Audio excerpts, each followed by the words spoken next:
जब भी खड़े रहते हैं वक्त जितना मिलता है उससे 3 गुना ज्यादा हम बोलते हैं, क्योंकि सुनने वाले भी चाहते हैं कि ये बोल जो रहे हैं वो सच बोल रहे हैं। दरअसल मजलिस की फितरत ही कुछ ऐसी है, या लोगों को समझने में वक्त लगेगा, लेकिन इतना मैं आपको यकीन के साथ कहना चाहता हूं। लेकिन हमारी मंशा, हमारी नीयत यही होती है कि हम मजलिस को किस तरह से मजबूत करें। लेकिन एक एमपी अगर बनता तो किसी एक जात, एक धर्म या एक मजहब के ऊपर नहीं हम जीते हैं। कई सारे हमारे ऐसे हिंदू भाई थे, कई सारे ऐसे अलग अलग जात, धर्म और मजहब के लोग थे। कलीम साहब ने बताया है कि तकरीबन 7:30 बजे से आप लोग यहाँ पर बैठे हुए थे। सर बोलिए, आप आपके लिए इंतजार कर रहे हैं। मैं शुरुआत में कलीम हफीज साहब को बहुत बहुत मुबारकबाद पेश करता हूँ। 1 साल पहले असद साहब ने यह फैसला लिया था कि दिल्ली की जिम्मेदारी कलीम हफीज साहब के पास दी जाए, और अल्हम्दुलिल्लाह 1 साल के अंदर मजलिस यकीनन यहाँ पर मजबूत हुई है। मैं आपसे माजरत इस बात के लिए भी चाहता हूँ कि मुझे यहाँ पर आने में इसलिए देरी हुई कि मैं समझता हूँ एक मुल्क से दूसरे मुल्क जाना आसान है, पार्लियामेंट से ओखला आना बड़ा मुश्किल है। मुझे जिस रास्ते से लाया गया वहाँ पर ऐसा ट्रैफिक जाम था कि गाड़ियाँ हिल नहीं रही थी, तो मुझे कहा गया कि थोड़ी देर पैदल चला जाए करके। तो मैं बोला चलिए पैदल चला जाए, तो थोड़ी देर पैदल मैं चला हूँ। मैंने खुद ने कहा कि चलिए अब गाड़ियाँ हिल नहीं रही है, मैं ही पैदल चलता हूँ। फिर जब काफी देर पैदल चले तो 3 पहिया रिक्शे में बिठाया गया। रिक्शे में बैठ के मैं रिक्शे में बैठा, फिर गाड़ी में बैठा, फिर गाड़ी में बैठकर यहाँ पर आया। तो मुझे ये समझ में आया कि हिंदुस्तान की इस मुल्क की राजधानी के अंदर सफर करना कितना आसान हो गया है कि एक इलाके से दूसरे इलाके में आने के लिए क्या क्या पापड़ बेलना पड़ रहा था मुझे। लेकिन एक बात मुझे खुशी है कि आप लोग इतनी देर से यहाँ पर मजलिस इत्तेहादुल मुस्लिमीन को मजबूत करने के इरादे से यहाँ पर बैठे हुए हैं। कई सारे चेहरों के ऊपर मैं देख रहा था, नजर डाल रहा था, और वो मनी मन सोच रहे थे यार ये इलेक्शन जल्दी क्यों नहीं आ रहा है, क्या करना पड़ रहा है, कितना इंतजार करना पड़ रहा है। लेकिन कलीम भाई ने जैसा बताया है कि इलेक्शन आएंगे, इलेक्शन जाएंगे, मैं सिर्फ आपसे इतनी इल्तिजा करने के लिए आया हूं। कुछ लोग ये कहते हैं कि मजलिस ने इतनी मेहनत करी उत्तर प्रदेश के अंदर, लेकिन नतीजे जैसे चाहिए थे वैसे नहीं आए। दरअसल मजलिस की फितरत ही कुछ ऐसी है, या लोगों को समझने में वक्त लगेगा, लेकिन इतना मैं आपको यकीन के साथ कहना चाहता हूँ, मजलिस अगर गिरी है तो इंशाअल्लाह मजलिस उतनी ताकत के साथ उठेगी, चलेगी, और अगर फिर गिरी तो फिर उठेगी और फिर दौड़ेगी। यकीनन हम एक ऐसे मंजिल की तरफ जा रहे हैं जहां पर हमारे सामने इतने सारे स्पीड ब्रेकर्स तैयार किए जाते हैं। मुझे तो ऐसा कलीम भाई ये लग रहा था कि आज ये ट्रैफिक जाम की साजिश का हिस्सा तो नहीं है, लेकिन मुझे बताया गया कि नहीं, ये हर रोज का एक मामूल है कि यहाँ पर ट्रैफिक जाम बहुत होते हैं। और इंशाअल्लाह ये उम्मीद करिएगा कि जब मजलिस आ जाएगी यहाँ पर, तो मजलिस सबसे पहले ये ट्रैफिक का मसला हल जरूर करिएगा। मैं आज इस बात से बहुत खुश हूं कि मजलिस ने पिछले 1 साल के अंदर जो भी काम किया है, जिसकी रिपोर्ट यहाँ पर कलीम हफीज साहब ने पेश की है, ये रिपोर्ट सिर्फ अकेले कलीम हफीज साहब ने क्या किए हैं, इस रिपोर्ट में अकेले उनके बारे में बताया नहीं जाता, बल्कि आज अगर इतनी मोटी रिपोर्ट तैयार की गई है तो उसमें कहीं ना कहीं आप लोगों की भी हिस्सेदारी है। आप लोगों की वजह से ही आज इतनी बड़ी एक रिपोर्ट तैयार की गई है। देखिए, आज दिल्ली में भी कहीं ना कहीं एक ऐसी चर्चा, ऐसी बातें सामने आ रही होगी कि पंजाब में ये हो गया है, उत्तर प्रदेश में ये हुआ है, दिल्ली में क्या होगा। अगर पंजाब में ये हुआ है, उत्तर प्रदेश के अंदर ये हुआ है, मैं तो महाराष्ट्र की सरकार को चुनौती देता हूं, इलेक्शन करके बताओ, तुम्हें दिखाएंगे कि मजलिस की ताकत क्या है। आंकड़े मायने नहीं रखते। आपने देखा होगा पिछले कुछ दिनों के अंदर सिर्फ मजलिस ही महाराष्ट्र के अंदर चर्चा का मौजू बनी हुई है।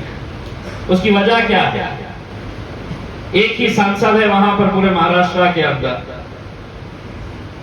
लेकिन ऐसा हमने एक बयान छोड़ डाले हैं कि अब शिवसेना वाले भी सड़क के ऊपर निकल आए हैं, कांग्रेस और राष्ट्रवादी वाले भी भागते फिर रहे हैं।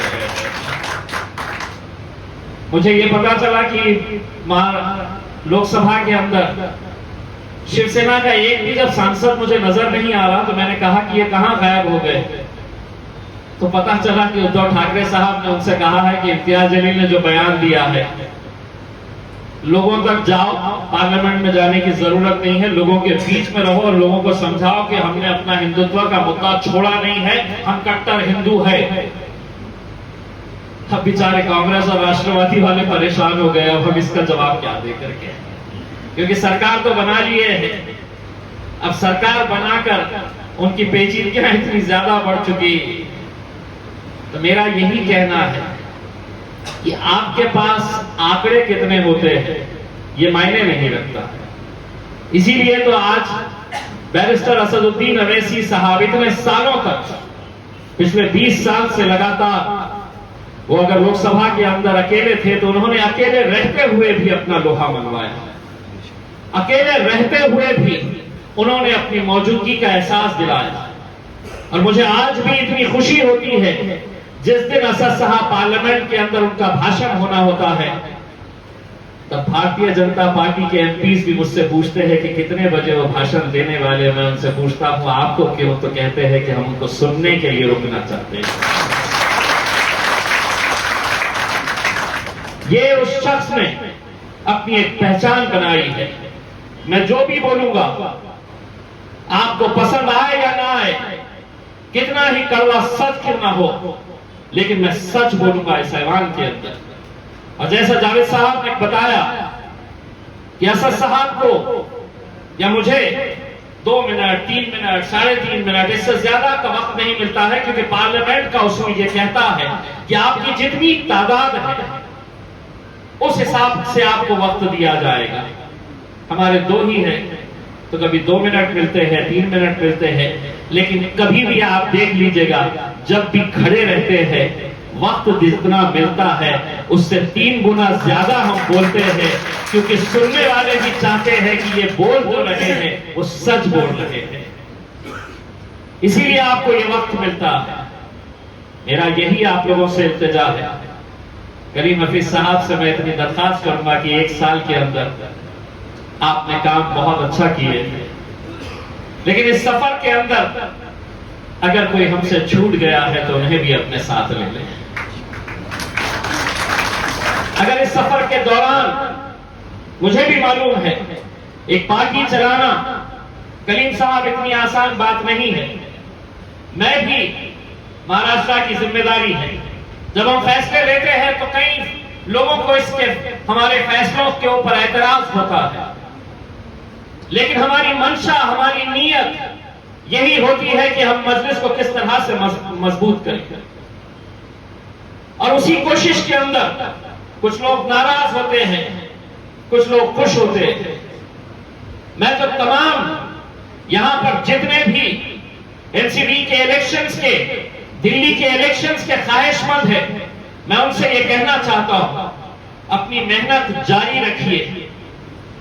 इतनी मेहनत करिए कि आप आज मजलिस के लिए मेहनत कर रहे हैं, मजलिस का टिकट हासिल करने के लिए मेहनत कर रहे हैं। कल जब इलेक्शन आए तो आपकी मेहनत देखकर सिर्फ मजलिस ही नहीं बल्कि और 4 पार्टियां भी आपके दरवाजे पे, आपके चौखट के ऊपर आए और आपसे कहे कि तुम इलेक्शन हमारे टिकट के ऊपर लड़ो। कभी भी सियासत के अंदर मेहनत जाया नहीं जाती, और उसकी जिंदा मिसाल अगर देखना है तो कभी महाराष्ट्र के अंदर, ठीक है, एक मर्तबा हम एमएलए चुनकर आ गए 2014 से 2019 के बीच। लोगों ने कहा कि नहीं, हमको मजलिस को जिताना है, लेकिन 2019 के अंदर जब एमपी का इलेक्शन लड़ने के लिए खड़े रहे तो जिस पूरे देश के अंदर नरेंद्र मोदी साहब की लहर चल रही थी, वहां पर औरंगाबाद के अंदर मजलिस की लहर चल रही थी। और ये इसलिए हुआ, एक एमपी जीतना कोई मामूली बात नहीं है। लोग जिंदगी गुजार देते हैं कॉर्पोरेटर बनने के लिए, काउंसिलर बनने के लिए, लेकिन एक एमपी अगर बनता तो किसी एक जात, एक धर्म या एक मजहब के ऊपर नहीं हम जीते हैं। कई सारे हमारे ऐसे हिंदू भाई थे, कई सारे ऐसे अलग अलग जात, धर्म और मजहब के लोग थे जिन्होंने ये कहा कि नहीं, 5 साल हमने इस शख्स को एमएलए की हैसियत से देखा है जिसने कभी ये देखा नहीं कि कौन सी जाति वाला, कौन से धर्म का, किस मजहब का आदमी उसके पास आ रहा है। जो भी गया वो खाली हाथ नहीं गया, जो भी आया काम लेकर हमने सबका काम किए। इसीलिए 2019 के अंदर जब खड़े रहे तो बहुत ज्यादा मेहनत करने की जरूरत नहीं थी, लोगों ने आजमा चुके थे। और हम यही चाहते हैं कि आज आप ऐसी मेहनत करो कि आपके पीछे बड़ी बड़ी पार्टियां दौड़नी चाहिए, बड़ी बड़ी पार्टियां आपके पीछे आनी चाहिए। और आप चैनल को लाइक, शेयर एंड सब्सक्राइब करें और बेल आइकन दबाना ना भूलें।